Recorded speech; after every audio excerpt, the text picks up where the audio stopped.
Здравствуйте, дорогие друзья! Я рада вас приветствовать на моем канале. Сегодня в данном видео я пеку знаменитый итальянский торт мимоза. Торт получается незабываемо вкусным, очень нежным, готовится из самых простых и доступных продуктов. Торт тающий буквально во рту. Я показываю сегодня бюджетный вариант без использования сливок. Сначала приготовим бисквит. 5 яиц я разделяю на желтки и белки. Взбивать сначала будем белки, а потом уже будем добавлять постепенно желтки в тесто. 5 белков, туда я добавляю 16 грамм ванильного сахара, щепотку соли.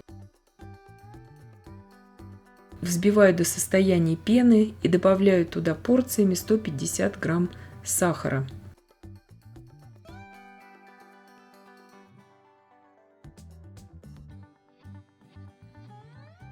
Повзбиваю примерно минуту и добавляю туда 10 грамм кукурузного крахмала.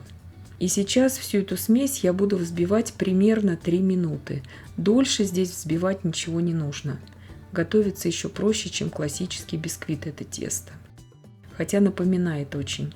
И сейчас по одному желтку я добавляю вот так аккуратно к белкам. Прорабатываю очень быстро. У меня желтки такие яркие.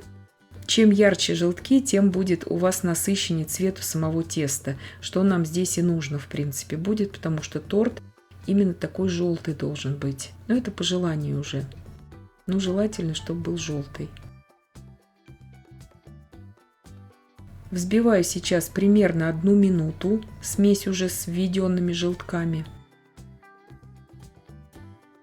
Вот такая масса должна получиться. 150 грамм муки. 1 чайная ложка без горки разрыхлителя и четверть чайной ложки куркумы. Куркуму вы можете не добавлять, она здесь абсолютно не будет в таком количестве чувствоваться во вкусе, но желтоватый такой цвет она даст. Просеиваю сейчас всю сухую смесь сразу, потому что здесь у нас будет работать разрыхлитель. Перемешивать буду тоже на очень медленных оборотах миксера, то есть ничего здесь лопаткой даже не вмешиваю. Но если вы новичок и сомневаетесь, как у вас получится все это перемешать миксером, лучше тогда бережно вмешивайте муку лопаткой, чтобы у вас тесто уже точно не осело на самых умеренных оборотах миксера. Все это разойдется очень быстро. Вот такая слегка желтоватая масса получается. Сейчас натираю туда цедру 1 лимона. Если вы совсем не любите цедру лимона в торте, то вы можете ее не добавлять. Но в оригинальном итальянском рецепте всегда идет либо в тесто, либо в крем обязательно цедра лимона. Перемешиваю все лопаткой уже. Духовка у меня уже разогрета на 175 градусов Цельсия. Форма у меня здесь 20 сантиметров в диаметре. По сути, это раздвижное кондитерское кольцо без дна. Я его застелила просто фольгой. Выпекать буду примерно 35 минут. Это в моей духовке на среднем уровне без конвекции. Дверцу духовки во время выпечки, конечно же, не открываем. Итак, бисквит у меня испекся. Шпажка выходит сухая и чистая. Как только я могу дотрагиваться до формы, он даже не остыл у меня до комнатной температуры, я сразу же извлекаю его из формы, чтобы бока у меня очень хорошо сохранились. Вырезаю его сейчас из формы и вот так дном вверх я дам ему отлежаться в холодильнике примерно ночь. По сути, это классический бисквит, ему нужно обязательно отлежаться в холодильнике. Нам нужно будет разрезать его на 4 коржа, 2 из которых будут очень тоненькими. Сейчас, завернув его в пищевую пленку, убираю его на ночь в холодильник. Он у меня уже остыл до комнатной температуры. –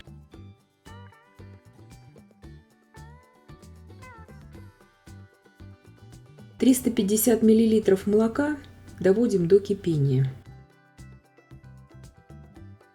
Здесь у меня 100 грамм сахара, 8 грамм ванильного сахара добавляем туда, 35 грамм кукурузного крахмала. Все это перемешиваем.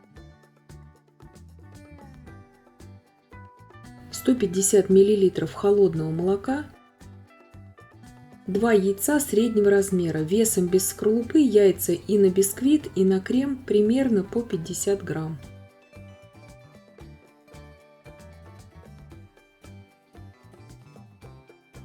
Все это перемешала, иду сейчас на плиту.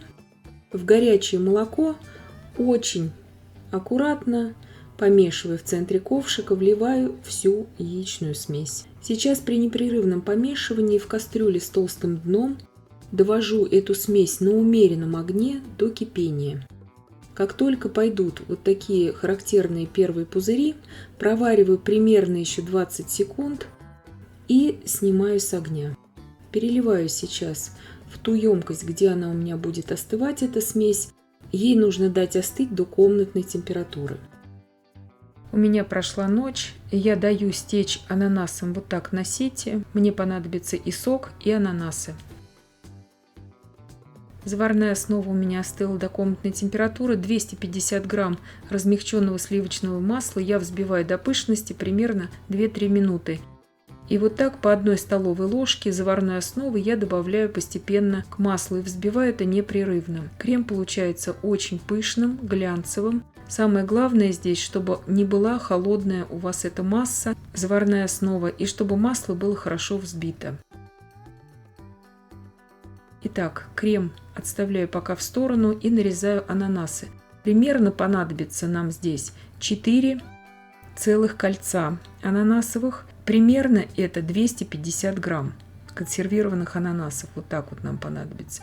Я здесь нарезала больше, потому что точно не была уверена, сколько у меня уйдет именно вот такого диаметра ананасов. Рассчитывайте 250-300 грамм ананасов.